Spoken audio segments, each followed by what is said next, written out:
Hey everyone, it's Captain Smores. As you possibly know already, World of Tanks is about to go into 2.0, the biggest update in the entirety of World of Tanks so far.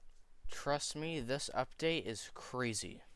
This is bringing huge changes to the game, such as a new UI, and even Tier 10 not being the highest tier anymore.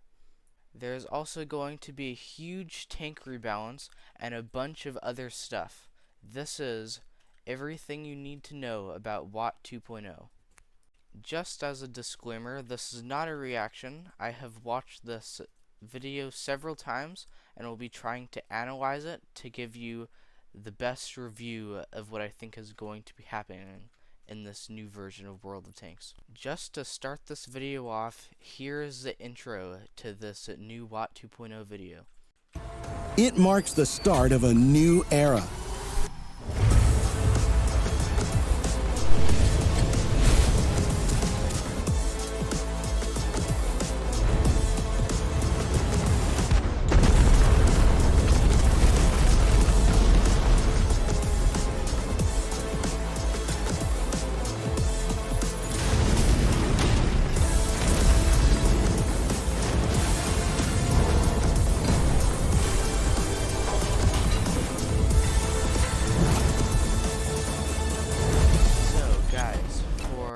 The garage, they're going to be adding a Let's begin. huge new thing. It's going to be completely different, as you see. There's going to be You can feel the spirit of prep. There's going to be several new areas here, and each area, as it will tell you here, is going to be for different parts, like camo. Assembled, painted, and repaired. All areas are united in a single complex, creating the atmosphere of a real tank factory. That is definitely that part of it. I think is possibly an improvement. I think that'll look pretty nice. Garage interface has also been updated. The top of the screen has become clearer, as the game menu list has been moved to the left and I see the WoT Plus and World of Tanks Premium has kind of been changed more like it is in World of Warships. Stacked vertically, just as a list should be. The vehicle's crew has been moved next to equipment, consumables, and other vehicle loadout menus. I think it's kind of odd though how they moved the crew over here, because it will be a little bit more annoying to do stuff with them, because you have to actually click on them, it looks like, to see all the perks that they have. Or maybe I'm wrong and they could be showing up down here underneath it. Looks like what it possibly could be. So all pre-battle preparation now happens in one place, above the vehicle panel. The vehicle panel can now be expanded by pressing the spacebar. That's cool to see all of that, so I think that's also a relative improvement. Giving you the maximum information whenever you need it. In its expanded view, you can now quickly scroll through all your vehicles and create your own custom vehicle lists. I think that will be good for certain things that you would want that for, like clan wars and stuff like that. If you're trying to get all of the vehicles that you want in one area in general, like it in this area looks like tanks that hit really hard. Just like music playlists for different moods. Huh, different playlists. That's definitely interesting. The familiar filters still work as before. The right side of the screen contains all the latest events. I think that will be nice to have this up here, all of the current events, instead of having it randomly pop up in the left corner. In-game activities, battle pass, daily missions, all in one place. All vehicle information is now displayed in a new window. In just a few clicks, you'll find a description of its mechanics. All I think it's kind of good to have stuff secluded into one area, but if you can't see it from your garage and you have to go over to this, that might be a little bit annoying. But it hopefully won't be too bad. Its technical parameters, the Module Research tab, and its armor layout. The new Armor tab lets you learn how to block damage effectively and where to aim to penetrate your opponent's armor. Here, you can find a detailed breakdown of the vehicle's armor, including 2D. I definitely think it will be good to have the armor layout in the game instead of having to go to Tanks GG or some other website. That's definitely helpful. Including its screens. Hover the cursor over any point to see the exact effective armor thickness at the selected angle. After the battle, you'll now have access to a comprehensive That's nice here. It seems pretty much the same as last time, but I mean, that looks nice. Post-battle statistics screen. All this has made the interface more functional and better organized. Other than maybe the stats here, that doesn't look. And it's more organized, but it's a little bit more annoying to use. While retaining the existing overall logic. The new interface and garage are an important part of World of Tanks 2.0, but they're just the beginning of the game's transition to a whole new level. That's right. And here's what you guys have been waiting for. 11. 16 brand new vehicles at once. Tier 11.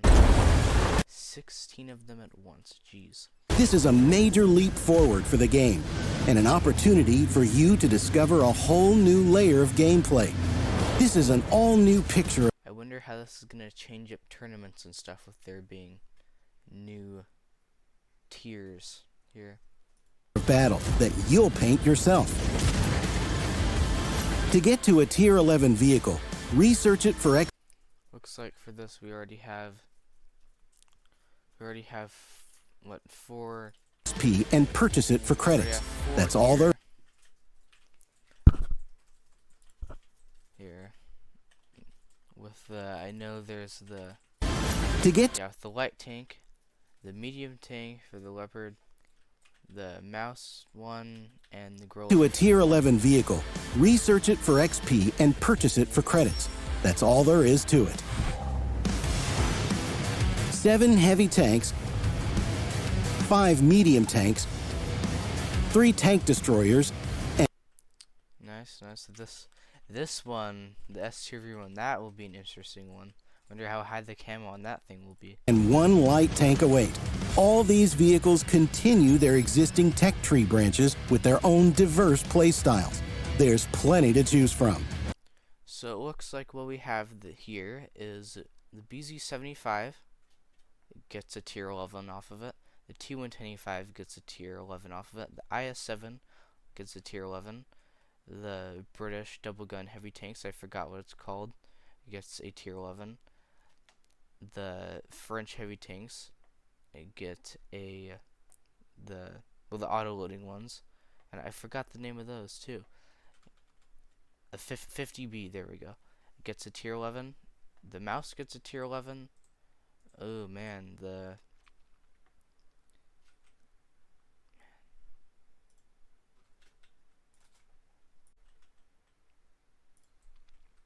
CS63 gets a tier 11. The Leopard gets a tier 11. The M60 gets a tier 11. The 430U gets a tier 11. The Bat Chat gets a tier 11. The Badger gets a tier 11. The Gorilla 15 gets a tier 11. And the S tier V gets a tier 11. So if you have these tanks, you get grinding, that's for sure. Each Tier 11 vehicle has its own unique mechanic. That may be an active ability that you can use at the right moment. Interesting. So it looks like the Tier 11 mouse is going to have some sort of double shot ability. A passive effect that works automatically. Ramming ability. A situational bonus that activates in certain conditions.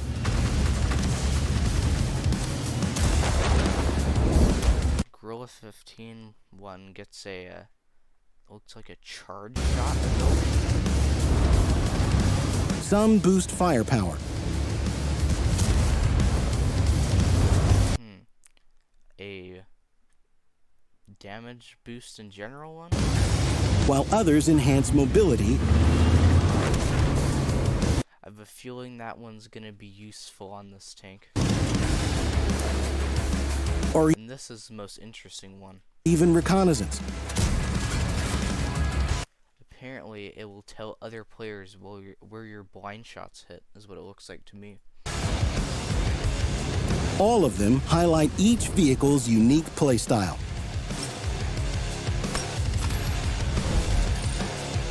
The new vehicles feature an upgraded system exclusive to Tier 11, replacing field modification.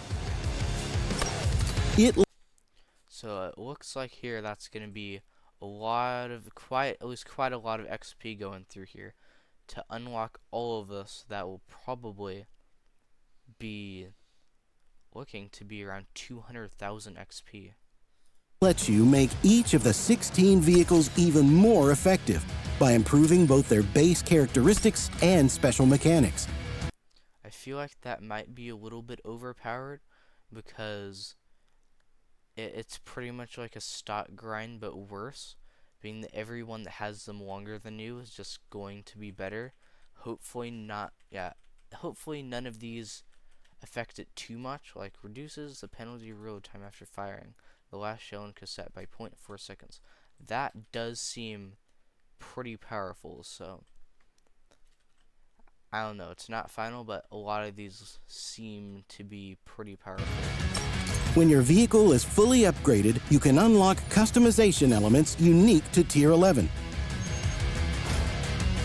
A stat tracker, volumetric 2D styles, and gun sleeves. Well, that seems really cool. Destroyed vehicles, that will definitely be something people are going to be showing off, that's for sure. And to get all this, all you need to do is play. Play at the new tier. Yeah, just get ready to see people with thousands of those. Man. Oh, it looks like all these. Wow, this one back here, the BZ one, I think it is. That's looking pretty cool. That's looking pretty cool. Update 2.0 aims to improve gameplay in all areas, and the big rebalance is a crucial part of this. It was broad and systematic, taking into account the introduction of Tier 11. Changes have been made to almost the entire vehicle roster. I notice here, yeah, I think it will bring this up again here, but this premium tank here is going to be getting buffed. I know that one needs a buff. Even the artillery are on here, so I wonder what's going to be happening to the artillery.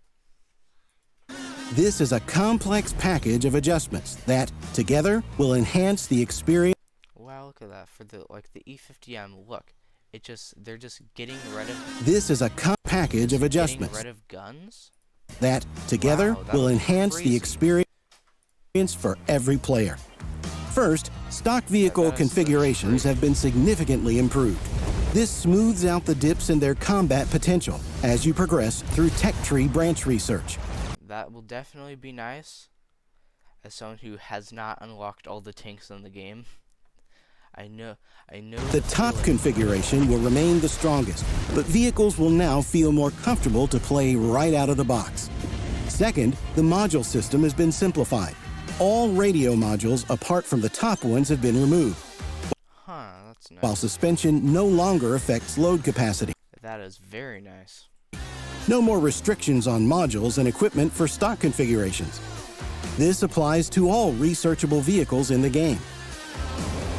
On top of that, targeted improvements have been made to hundreds of vehicles across multiple tiers. Researchable light tanks have gained more hit points. That's nice, just to, if they're researchable, give them a little bit of an edge over the premium tanks, because a certain ELC even 90. A number of premium tanks have been improved. Nice. Let's see here. What ones are getting Undergain. Oh, this tank might become pretty good. The German tier 8 medium premium for bonds. Oh yeah, this one, the Alpine Tiger. That's what that one. This one is actually different than what I was thinking, but that'll be cool. Yeah, I definitely think some of these do need buffs. I'm excited to see what they do with it. Many underperforming tier 10s have been buffed. Nice. What? This guy? Many underperforming. Really? I thought that thing. I guess. I don't know. I guess maybe you could buff the consumer. Performing tier 10s have been buffed. Type 5 heavy. Including the. I'm not sure. Have been buffed. True, but I did see including in a comment on someone else's video that this was going to be a very good tank after the Type 5 heavy and much more. All this will improve your experience as you progress through any tech tree branch. The big rebalance will improve the quality of battles, especially in tandem with the new Matchmaker. The Matchmaker is essential for a comfortable gaming experience. To make it smarter and more flexible, we've almost completely rewritten its core, its very foundation. Yeah, I found that pretty interesting. That will be nice to see. So now, battles now feature the most varied possible vehicle lineups, even when there are a lot of similar vehicles in the queue. Teams are more often built with a one-tier difference. Vehicle roles are taken in. Well, that's very good because everybody knows nobody likes +2 -2 matchmaking Into account. For example, unless it is you play only tier 10s. the Matchmaker will put a Badger against a T110E3. That's good with the roles. That's definitely needed. We're still not doing skilled-based matchmaking with which I think could be a big improvement, but I'll take that. Not against a Grill 15. Teams are limited to 3 light tanks. That's good. There's really no reason to have more than 3. And 5 tank destroyers each. That's fine. And most importantly, the Matchmaker now adapts better. It reacts to the number of players in the queue, and the distribution of vehicle types, and even roles. And finds the best compromise between reducing wait times and assembling the 2 most balanced teams, with the latter always taking priority. That's nice for this. If this is an idea of that, then I would consider this pretty good here. Object 268 and a Homebrew 3, Grill 15, FV 405, Fosh B. Yeah, that definitely looks better than it was before. Yeah.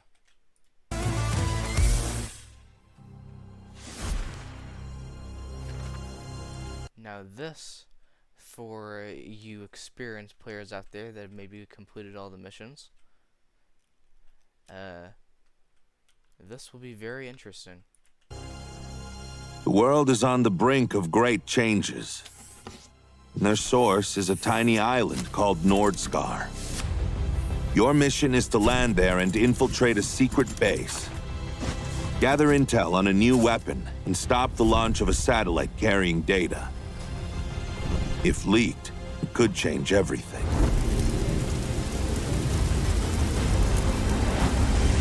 Operation Boiling Point is a single-player story mission that introduces you to a brand new location, Nordsgar.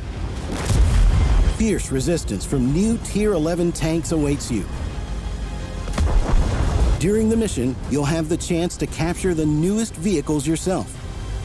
Interesting. Does that mean like you have to play as certain tanks while playing through it? 3 different tanks will help you to adapt to what's happening on the battlefield. Switch up your tactics and vehicles. Utilize new abilities. Call in air support. And use all means at your disposal to stop the inevitable. The secrets of Nordsgar Island will lead you to Sector 3, the third personal missions campaign. Wow, this looks very... Yeah, I hope this is good. This seems very interesting. An all-new challenge for your skills that's drastically different I mean, this map looks absolutely awesome. from the two previous campaigns, with new conditions and worthy rewards. There it is, the new reward tank. The campaign consists of 3 operations, each of which is divided into 3 series of missions: Vanguard, Ambush, Assistance. Each series is completed in vehicles of corresponding roles. No missions are restricted by vehicle type or nation, just 3 general groups by role. The mission conditions may not be easy, but they're all achievable. Each operation will be considered completed after its progress bar is filled. You can fill it not just through the main series missions, but also through daily and weekly ones, at any ratio at your own discretion. Well, that's nice here. This means for you're daily always ones. moving toward your goal, even if you're stuck on a tough series mission. After you complete your first operation, the Tier 8 Windhun tank destroyer will appear in your garage. Awaiting you in the second... I wonder if it's... Well, yeah, it's gonna be reward. I wish it was easier to get Tier 8 premium tanks, because that's what everyone wants for credit. operation is the Tier 10 VZ-60S Dravitz heavy tank. Finally, when you complete the third operation, you'll get the rarest and probably the most coveted That one's probably gonna have a autoloader. That'll be very interesting to play.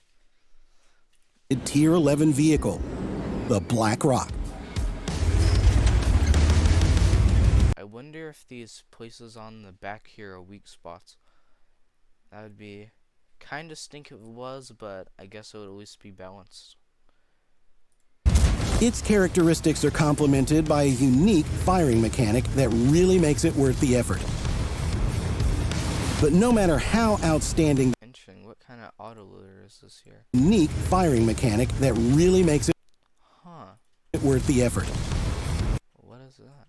Is that like... Firing mechanic that really makes it So you shoot and then... worth the effort. But no matter how outstanding the Black That looks like combination magazine loader autoloader or something crazy. Rock might be, first and foremost, it's a symbol. Cold, hard proof that you're good.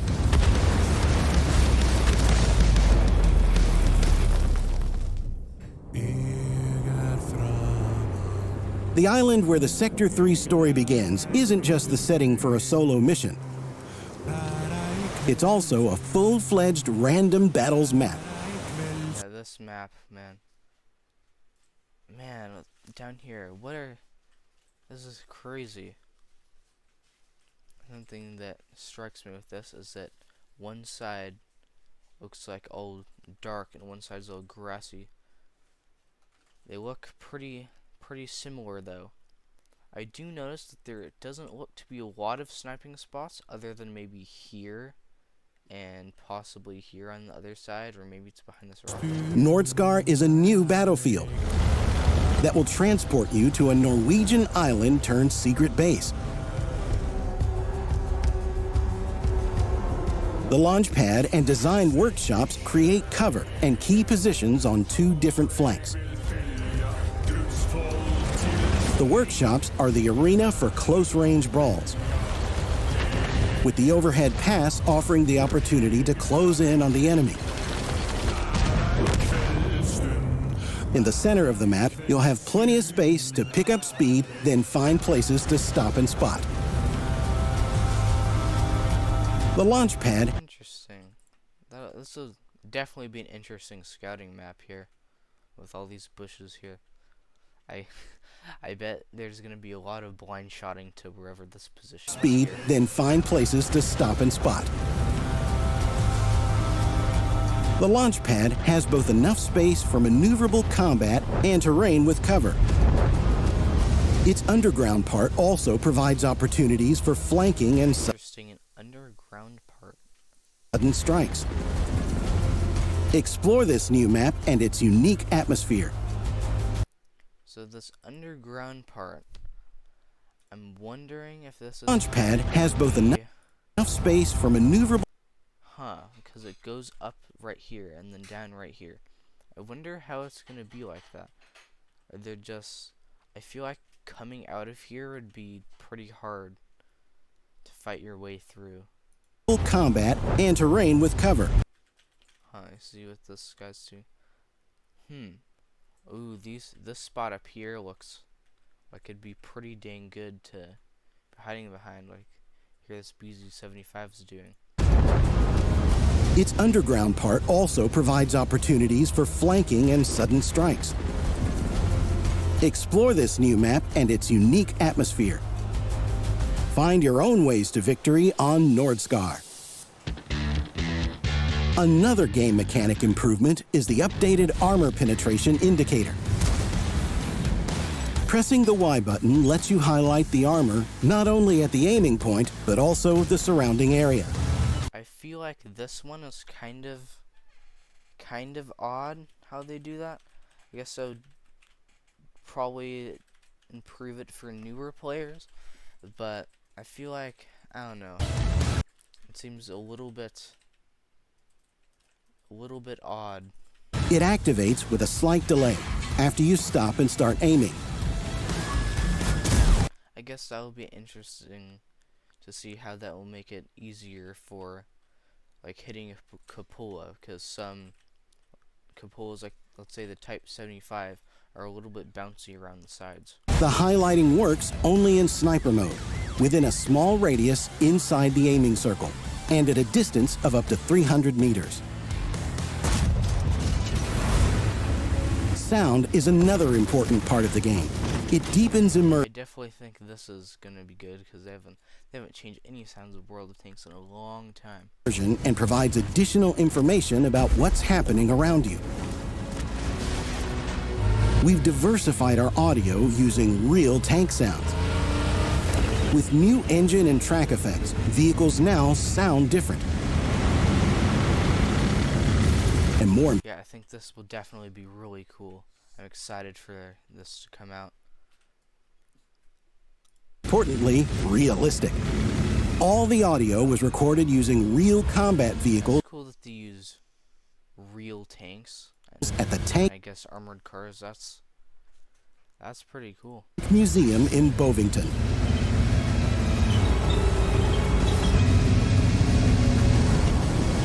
Tank collisions now sound richer and more believable, while destruction sounds vary depending on object size and materials.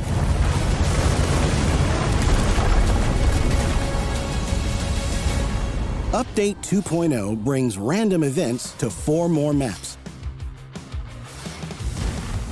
The Fjords now has Random events. a bunker with a passage, I think this and an airstrike opens its doors to everyone. I think this is probably going to be an improvement to that map, but I think they probably should have just reworked that area and just made it better rather than doing this, because I'm personally not a huge fan of the events. I guess you can give me your opinion in the comments, but I don't think they're the greatest.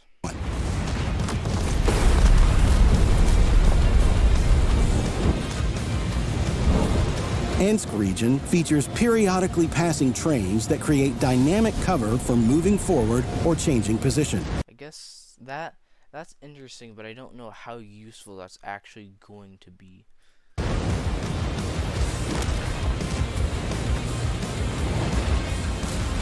On Redshire, a downed airship can crash at any moment.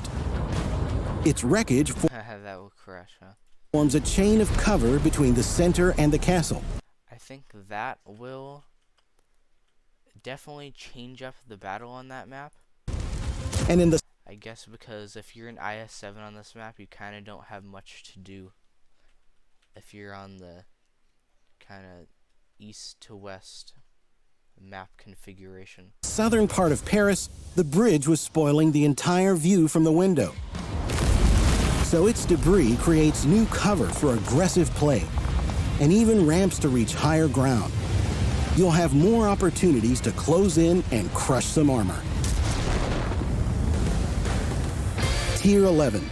I think that will, for the bridge here, I think that will be an improvement because of just the way in the corner here how tanks will just kind of get held up there. I think that could possibly be good here, and from what I can see, it will be good for, you know, hold down tanks and some a little bit less armored tanks, as well as tanks that don't have as much gun depression.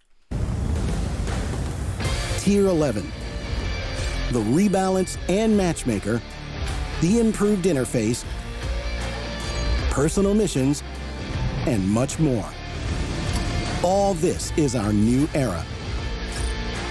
This is World of Tanks 2.0. Well, guys, that concludes this video. I hope you enjoyed it. If you made it this far, I would like to thank you. Please comment down below. Just let us know what you think about this. I think most of it's good, maybe a little bit's bad. Yeah, let me know what you think.